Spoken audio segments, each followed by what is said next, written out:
সব সময় সবাইকে ভালো কাজ করার পরামর্শ দিয়ে গিয়েছেন গৌতম বুদ্ধ। সাফল্যের পিছনে না দৌড়ে জীবনের সুখ লাভের পথ দেখিয়ে গিয়েছেন তিনি। জেনে নিন বুদ্ধের কয়েকটি মূল্যবান পরামর্শ।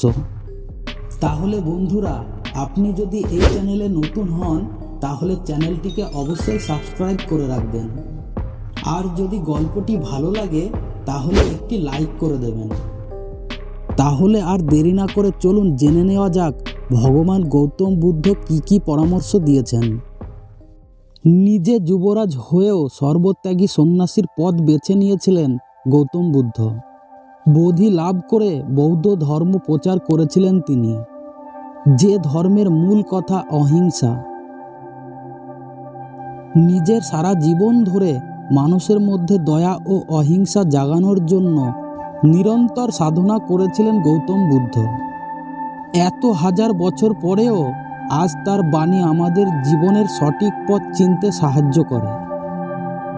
এই কারণেই শুধু ভারত নয়, বিশ্বের অনেক দেশেই গৌতম বুদ্ধের জীবন দর্শন মেনে নিয়েছেন বহু মানুষ।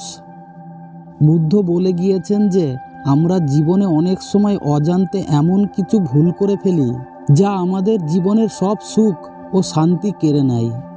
তাই এই ভুলগুলো চিনে রাখুন এবং জীবনে এর থেকে দূরে থাকার চেষ্টা করুন। তাহলে বন্ধুরা, শুনে নেওয়া যাক সেই ভুলগুলো কি। অনেক সময় আমাদের নিজেদের জ্ঞান জাহির করার জন্য উপদেশ ও পরামর্শ দিয়ে ফেলি। যাকে দিচ্ছি তার আদেও সেই পরামর্শের প্রয়োজন আছে কি না তা ভেবে দেখি না। এভাবে কিন্তু আমরা নিজেদের পাণ্ডিত্য নয়, বোকামির প্রকাশ করি। তাই আগে দেখুন যাকে উপদেশ দিচ্ছেন তার সত্যিই এর প্রয়োজন আছে কি না। দুই রকমের মানুষ অন্যকে উপদেশ দিয়ে থাকেন।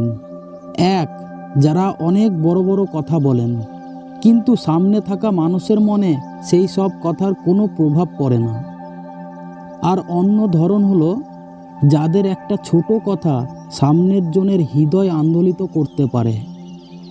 তাই অন্যকে জ্ঞান দেওয়ার আগে নিজের কথাকে মূল্যবান করে তুলুন। একদিন গৌতম বুদ্ধ রাস্তা দিয়ে যাচ্ছিলেন।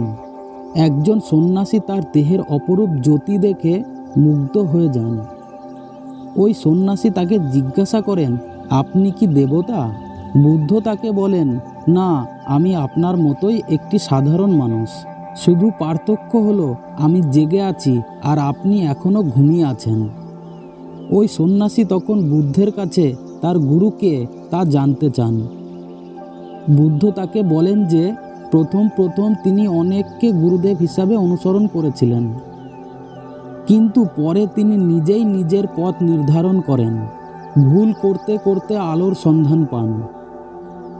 এই কথা শুনে সন্ন্যাসী বুদ্ধকে অহংকারী বলে মনে করেন। তিনি বলেন, গুরু ছাড়া সাধনায় সিদ্ধিলাভ সম্ভব নয়। তুমি তোমার গুরুর কৃতিত্ব নিজে নিয়ে নিতে চাইছ। এই কথা শুনে বুদ্ধ আর কোনো কথা না বলে সেখান থেকে চলে যান, কারণ তিনি তার এনার্জি ও সময় বৃথা নষ্ট করতে চাইছিলেন না। তিনি বুঝেছিলেন ওই সন্ন্যাসীর সঙ্গে আর কথা বলে লাভ নেই। এই কাহিনী থেকে আমরা এটাই বুঝতে পারি যে পরামর্শ তাকেই দেওয়া উচিত যার সেই পরামর্শের প্রয়োজন আছে।